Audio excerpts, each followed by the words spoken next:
9th Tree and Stormwater Advisory Board meeting. Unfortunately, we do not have a quorum tonight, so this is informational meeting only. I guess we can start with public comment. Nobody here. Guy, anything that you've... No. Information? Nothing from since last meeting. Okay. And we have new board members. We'd welcome our members, Clay Gavin and David James. David is here today with us. David, you want to kind of say a little something about yourself and why you decided to join this board? Sure. Been a resident of North Liberty for about 7 years now, and heard about this board within the last year and applied and wanted to learn something new with you guys and be a part of something. So, okay. Very good. Well, we're happy to have you aboard. Appointment of board positions, we will not be able to do. No, we'll have to wait until next meeting. So we'll table that until the next meeting. Tree reports. Okay. Sure, I can do some of it here, Brian. Yeah. Our spring tree planting at Penn Meadows Park is over. It was part of the Mid-American Trees Please grant that we normally get every year. We planted what, 12 trees? 12, yeah. So 10 of them were partially paid for by the grant, but also Mid-American, their crew came out and they brought 2 additional trees and they helped plant. Yeah, they did a demonstration for any of the public that wanted to show up on how to properly plant, mulch, stake, all that kind of thing. So, yeah. It's pretty good. So, Did you learn stuff? Learned a couple things. Yeah. But it's nice when you get multiple minds together and Yeah. kind of bounce ideas off each other on what works Mid-American, and they have a forestry crew also because they do all the line clearing and things like that. So it's they do a lot of the same stuff what we do. So. Yeah. Very similar work. Yep. Anyway, Brian, you can take it from there. Next line is summer. What was it? I'm going to borrow this from you. Tree and landscaping summer maintenance. I guess when it comes to summer maintenance for trees, when it comes to like trimming, only trim dead and broken kind of branches. If you must trim something, I don't go any smaller than like your thumb in the middle of summer. Reasons being heat stress. Trees are living, breathing things like we are. They, under the heat, they don't like it. Any less stress we can do to the tree, the better off they'll make it through kind of hot spells. Another thing is water your trees that are 2-year and younger. We usually go about 1 gallon per caliper of tree. So you got a 10-inch caliper tree, 10 gallons of water each watering, at least once a week, maybe twice, depending on the weather. Also, if you haven't mulched in the spring, which is usually the best time, I'd mulch right now too. That's for water retention, reduce soil temps. Again, trees are living, breathing things just like we are. It's like putting an umbrella over their heads, keeping them cool during the summer. Next is report on current tree pests, diseases, and tree removals. For pests, what I've been seeing is a thing called oyster scale. It's a very small insect that has a hard shell. It tends to like thinner bark trees. So your fruiting trees like your crabapple, elm kind of, when they're younger, they have a thinner bark. Honey locust also has a very thin bark. Once they kind of get bigger and more mature, it's not really a problem. It's a little insect. Has a piercing, sucking mouth part, so it just attaches onto that thin bark, pulls in nutrients before it can get to the canopy. And low numbers, you can usually prune them out and you're fine. If you get high enough numbers, like I had some plant stock, unfortunately, this year that I didn't catch it in time, but it had high oyster scale on it and it ended up killing my tree. I mean, it was probably a 2-inch caliper tree. But I guess remedies for that, if you happen to see it, during the spring, kind of like that April, May area, they're in what's called the crawler stage. So after they lay eggs and they're coming out from underneath their little shells, they're in the crawler stage. You can hit them with like rubbing alcohol. It's a very safe, easy way, pretty cost effective. Hit them with that, usually takes care of them. Once they attach to the tree again, they create a hard shell, and that kind of treatment doesn't work anymore. then you have to go more like a systemic. So like imidacloprid is one I can think of off the top of my head. It's Sorry. Safari, yeah. It's a product you mix with water and you apply it to the root system, and then the product goes into the tree and gets it from the inside out. Because yeah, like, once you get that hard shell, any topical or contact sprays, it's not going to do anything. You're just kind of wasting your time. But yeah, if you get a chance to look up oyster scale, it's very, very small. I mean, maybe 1/16 of an inch. It almost looks like just texture on the bark. You really got to look for it. But in high numbers, it can definitely take out a tree. And we unfortunately had a couple. Yeah, maple's another one. Young maples, like red maples, that thin bark, they do a good job at attaching onto those, unfortunately. As far as removals, ash trees were looking pretty good. Haven't had to take any down. Our treatments, I think, are working pretty well. Penn Meadows is a good example of that. I've got our trees in the park, and then across the street, there's some ash trees that are homeowners, which unfortunately we can't help them with that. But their trees are definitely, you can tell the damage on theirs, and ours are pristine and perfect. So I'm still enjoying what we're doing, and I think we're doing a good job on that. Knock on wood. Yeah. As soon as I say that, right. We did have one big removal. I think it was a silver maple. I think it was up going off Penn Street towards what's that construction Liberty Road. project? North Liberty Road. There you go. Yeah.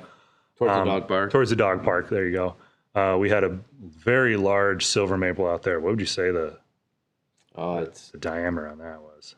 It was. That thing I bet it was was, like 4 feet. yeah, that thing was absolutely massive. Yeah. But we ended up taking that down as part of that project. We ended up taking the lift up there, and I took one of our guys that were in training, Trevin, who does a great job. I kind of oversee him.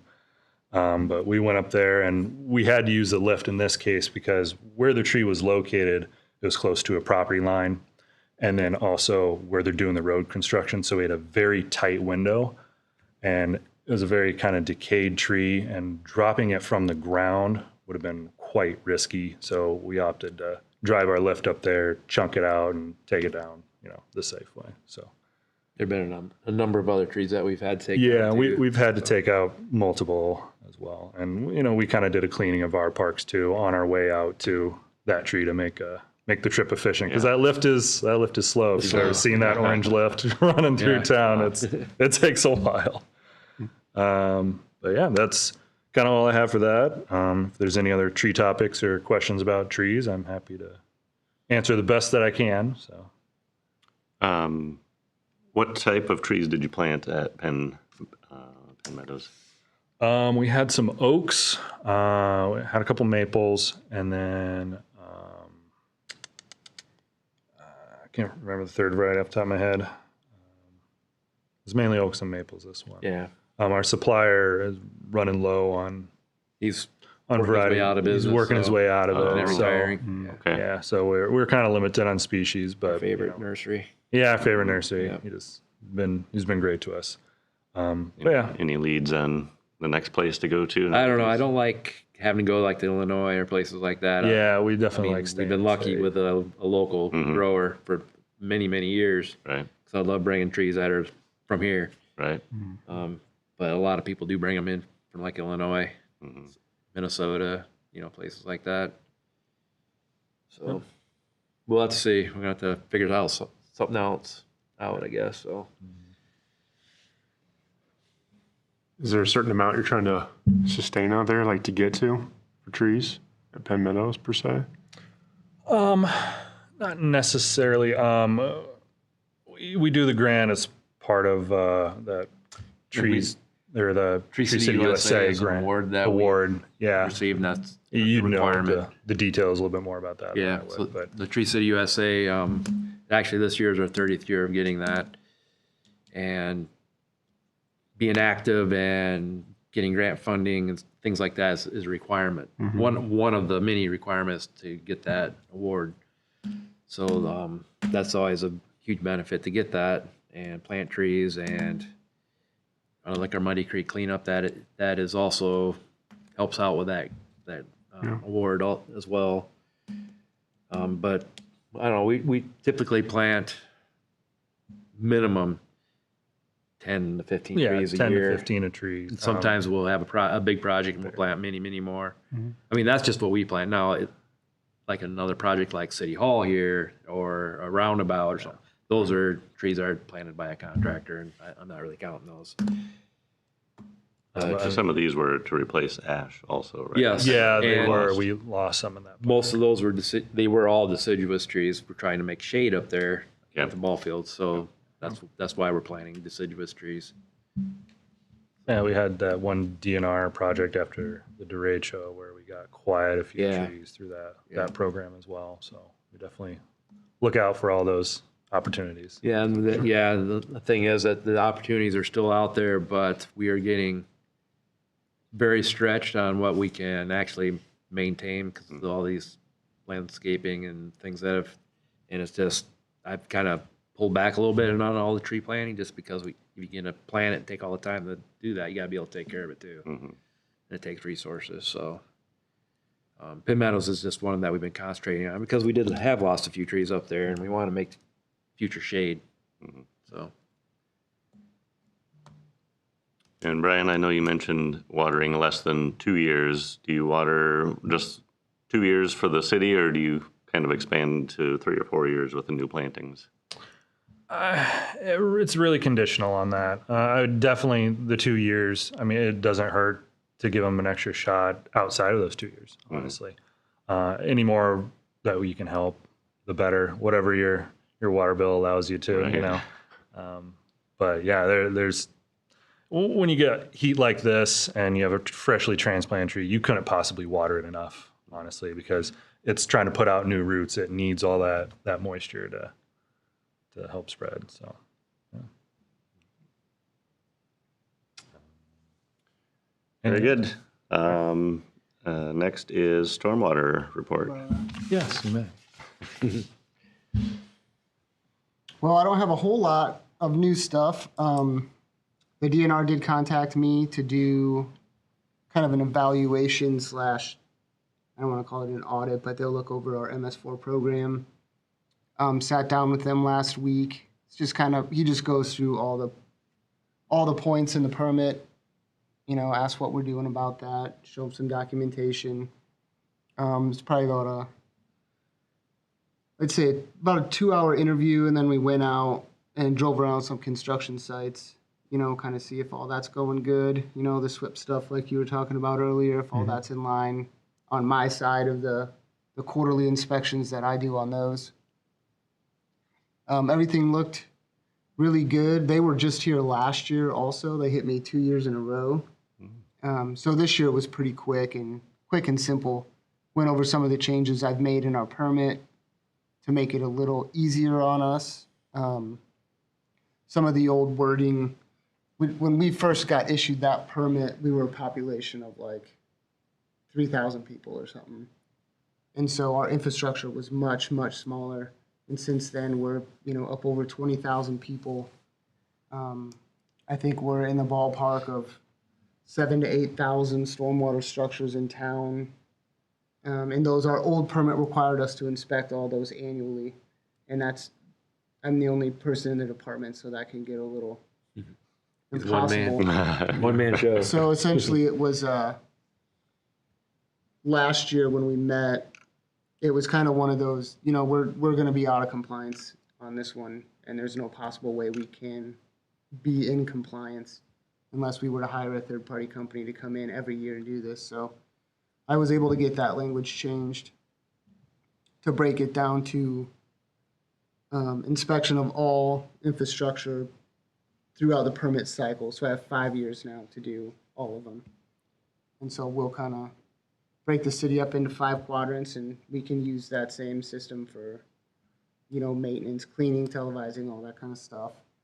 I think another one, they wanted to write it as a deficiency last time that we didn't have something published in our city newsletter, which we no longer have. There's not a newspaper here, so we can't do that. So I got that language changed to social media outlets, which is where everything's going anyways, which is pretty simple. The communications department puts stuff out or, you know, whatever it is. Meetings like this constitute that. And a couple other little boring changes in there. But that went well when he left. He was pretty happy with what he saw. I haven't received the report yet, but I'm sure it will be 100% perfect. We did start the new fiscal year, so our grant program is fully funded again for infiltration practices for the public. Soil quality restoration is by far the biggest one. I think I got 3 applications today on that, so. Dave, do you know what that program is? I do not know. So we'll do, like soil quality restoration we use as the example, is they'll come in, you'll hire a contractor, they'll come in and deep tine, aerate your yard, spread compost over the entirety of it. And you can choose to overseed it at that time if you want. And then the city will reimburse you 50% of the cost of that. Okay. So, and that also goes for if you wanted to do a rain garden or a bioswale or any type of infiltration practice. I'll pay 50% on rain barrels also. It's a super easy application that's on our website, and that just comes to me. You'll send in a quote for how much it's going to cost, and then I'll set aside 50% of that cost. And then when the project is complete, we just send you a check. It's pretty simple. And we'll do, so I have $20,000 in that budget each year, and I use all that every year. So that's handing out, you know, and I'd say on average, I'll pay out probably $600 per project. And so that's, you know, 30, 40 projects a year Yeah. get done here in town. And, Nice. and that helps out tremendously. I have a lot of people that do it every single year on their yard. So the more you do it, the better it'll get. Yeah. Right. And so that's good. And that will always, as far as I can see, that will always be available. So that's about my main topics here.